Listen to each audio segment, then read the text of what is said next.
Mais. Louvai-o com adufes e danças. Vamos lá, pegar nesse ponto aí importante. Os adufes eram pandeiros. Esses pandeiros, com as danças, eram tocados nas festas. Não existe dança cultica, biblicamente falando. O culto que tem dança são os cultos afros. No candomblé, na umbanda, na quimbanda, ali sim tem dança cultica.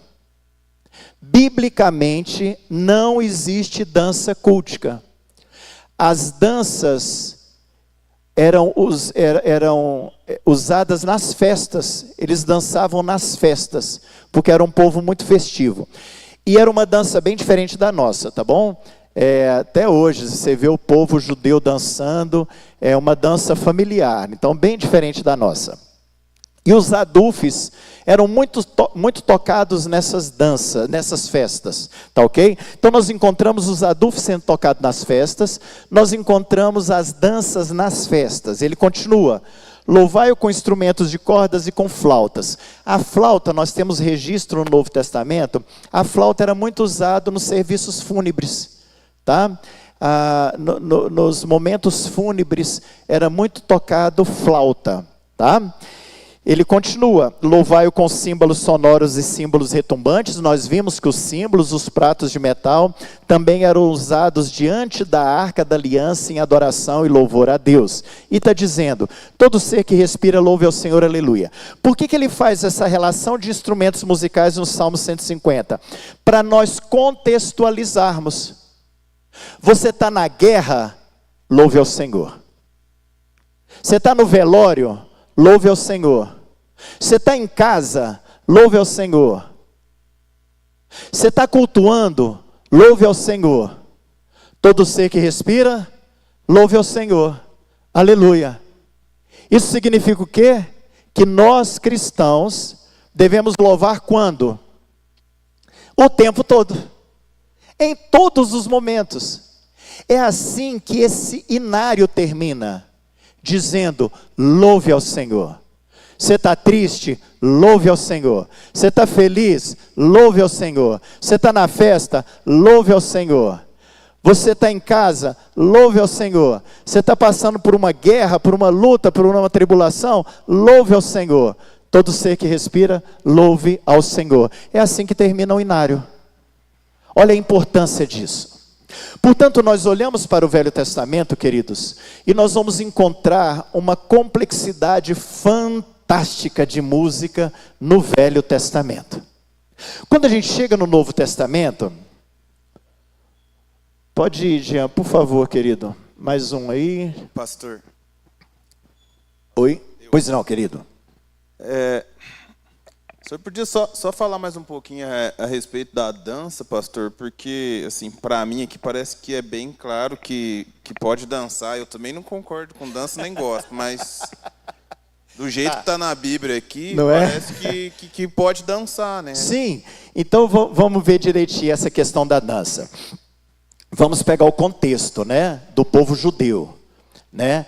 A dança do povo judeu é uma dança que, se nós formos comparar, por exemplo, com algum tipo de dança no Brasil, vamos pensar naquelas danças gaúchas. Não, misericórdia. Vamos pensar na dança gaúcha. Eu não vou nem falar da catira em si, porque a catira também tem uma ligaçãozinha com religião. Tá? Não vou falar da catira, mas vamos pensar naquela dança que é feita no sul, que as famílias dançam ali, sem nenhum tipo de sensualidade. Essa é a dança do povo judeu até hoje. Tá? Depois você busca na internet as festas deles, festas de casamento, as festas dele, eles dançam essa dança familiar. Ali tem crianças, tem jovens, tem velhos ali, dançando, sem problema algum. Essa é uma questão. Segunda questão, nós não temos base bíblica para coreografia em culto, que é o que nós chamamos de dança cultica. Nós não temos base bíblica para isso. tá ok? Isso é uma invenção da linha neopentecostal, tá? Mas sem qualquer base bíblica para isso, tá? Não existe isso. Ah, mas Davi dançou diante da arca. Ele dançou em alegria, mas não estava em culto. Ali não estava acontecendo um culto. Lá em 2 Crônicas estava acontecendo um culto. E nós não vemos dança cultica ali. Tá ok? Então fica claro. E vamos pensar na dança do Brasil. A dança brasileira é uma dança muito envolvida com a sensualidade. Muito envolvida com a sensualidade, né? Nós temos, por exemplo, o samba. O samba é, para mim, o ritmo mais lindo que existe no mundo. Para mim é o samba, tá?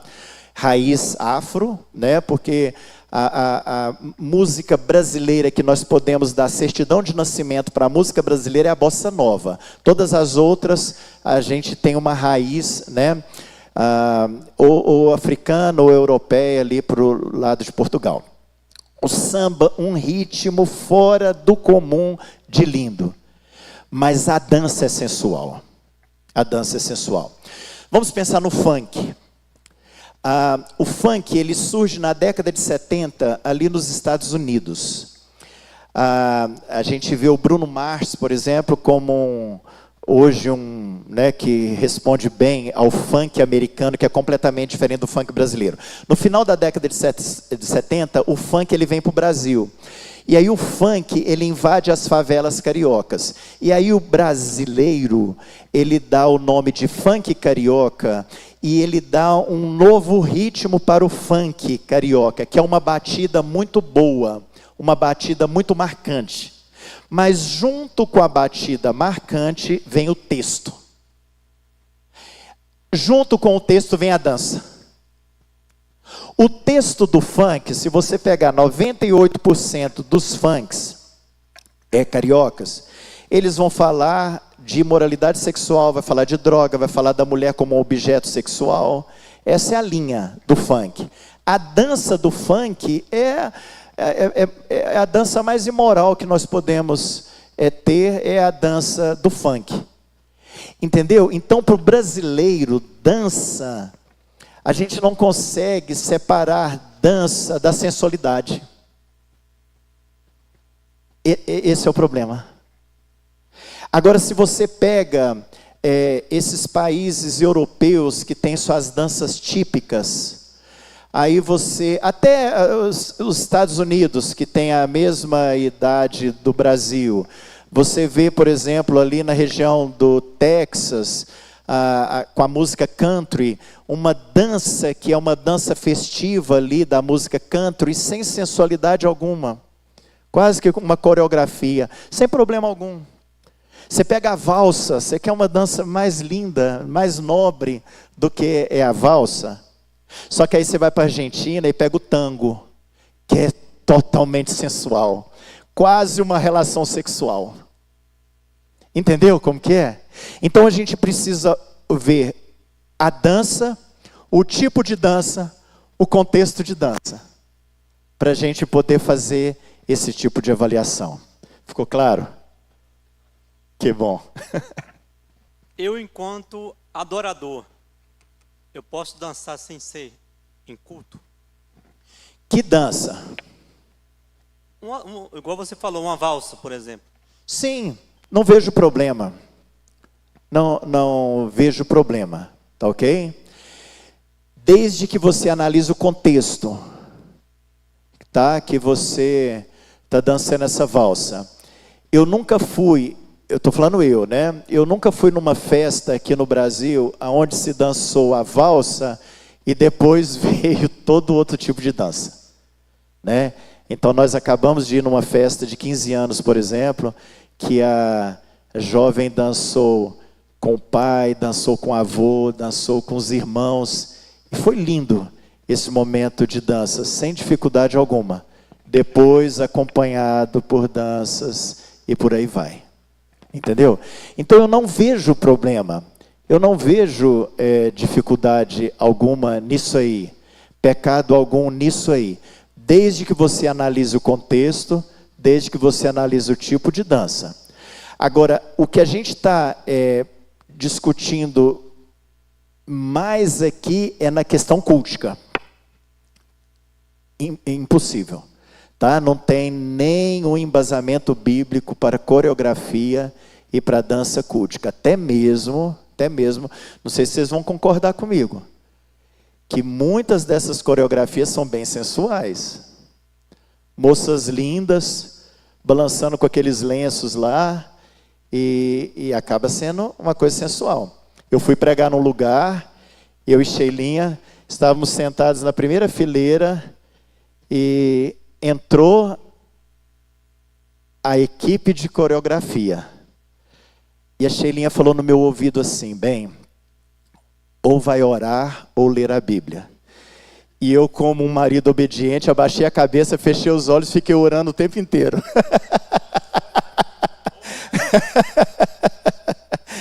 Porque tem essa sensualidade, você entendeu?